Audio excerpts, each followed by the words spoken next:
Di hadapan kalian ada seorang anak yang merasa lehernya kaku karena salah posisi ketika tidur. Nah, gangguan pada otot seperti itu bisa terjadi karena kebiasaan yang salah. Apa saja ya penyebab gangguan atau penyakit pada otot manusia? Penyebab yang pertama bisa karena pembawaan sejak lahir. Kemudian, penyebab yang kedua bisa karena infeksi bakteri atau virus. Dan penyebab yang ketiga bisa karena kebiasaan yang salah. Nah, yang paling sering nih penyebab gangguannya karena kebiasaan yang salah. Beberapa contoh kebiasaan yang salah yang dapat mengakibatkan otot kita menjadi sakit. Yang pertama, membaca buku dengan posisi tidur. Kemudian, membawa beban yang terlalu berat. Berjalan dengan tubuh membungkuk, tidur dengan posisi yang tidak benar, dan menulis dengan posisi duduk yang tidak benar. Kebiasaan-kebiasaan ini jika terus-menerus dilakukan, maka akan menyebabkan otot kita akan menjadi gangguan. Menjaga kesehatan organ gerak, terutama otot, sebenarnya dapat kita lakukan sejak kecil, melalui penerapan gaya dan pola hidup yang sehat, serta makanan yang sehat. Jika dilakukan sejak kecil, maka akan menjadi kebiasaan hingga kalian dewasa nanti, dan otot kalian akan tetap sehat sampai kalian dewasa nanti. Bagaimana ya cara mencegah terjadinya kelainan pada organ gerak? Yang pertama, dengan memperbanyak mengkonsumsi sayuran dan minum susu berkalsium. Kemudian yang kedua, agar terhindar dari artritis, sebaiknya selalu menjaga metabolisme asam urat di tubuh dengan membatasi makanan yang dapat memicu meningkatnya asam urat. Yang ketiga, agar terhindar dari lordosis, kifosis, dan skoliosis, sebaiknya melakukan olahraga yang teratur dan menghindari kebiasaan sikap tubuh yang salah. Terutama ketika duduk ya. Ketika duduk, kalau posisi duduknya salah akan menyebabkan kelainan lordosis, kifosis, dan skoliosis. Dan itu tidak kita sadari. Kalau sikap duduk kita benar, maka kita akan terhindar dari lordosis, kifosis, dan skoliosis. Kemudian, agar terhindar dari osteoporosis atau pengeroposan tulang, dianjurkan untuk mengkonsumsi makanan dan minuman yang banyak mengandung kalsium. Kemudian, agar terhindar dari rakitis, dianjurkan untuk banyak mengkonsumsi telur, susu, dan minyak ikan, serta berjemur di pagi hari.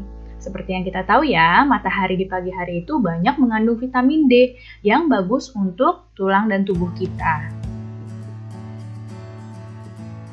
Nah, sekarang kita akan membahas langkah-langkah membuat cerita berdasarkan ide pokok. Sebelumnya sudah pernah Ibu bahas, sedangkan sekarang akan kita bahas kembali atau kita ulas kembali. Yang pertama, langkahnya adalah menentukan topik dari cerita yang akan kita buat. Apa topiknya yang mau ditulis apa? Kemudian, setelah menentukan topik, kita menentukan ide pokok dari cerita tersebut. Setelah dapat ide pokoknya dikembangkan menjadi kalimat utama. Kita buat kalimat utamanya. Setelah jadi kalimat utamanya, langkah berikutnya membuat kalimat pengembang yang mendukung kalimat utama. Langkah selanjutnya merangkai kata-kata hingga menjadi cerita yang urut. Dan jangan lupa perhatikan ejaan dan pemilihan kata-kata dalam cerita tersebut. Kemudian tentang komik. Kemarin kita sudah membahas ya tentang komik. Nah, bagaimana cara membuat komik seperti gambar di samping? Sebelum kita bahas cara membuat komik, coba perhatikan dalam komik ini ada berapa frame gambar? Ya, ada 4 frame gambar. 1, 2, 3, 4. Kemudian, ada berapa balon kata pada komik ini? Ya, ada 6. 1, 2, 3, 4, 5, 6. Nah, sekarang kita akan bahas cara membuat komik, seperti gambar di samping. Berikut langkah-langkah membuat komik. Yang pertama, sebelum membuat komik, kita harus tentukan dulu tema komiknya tentang apa.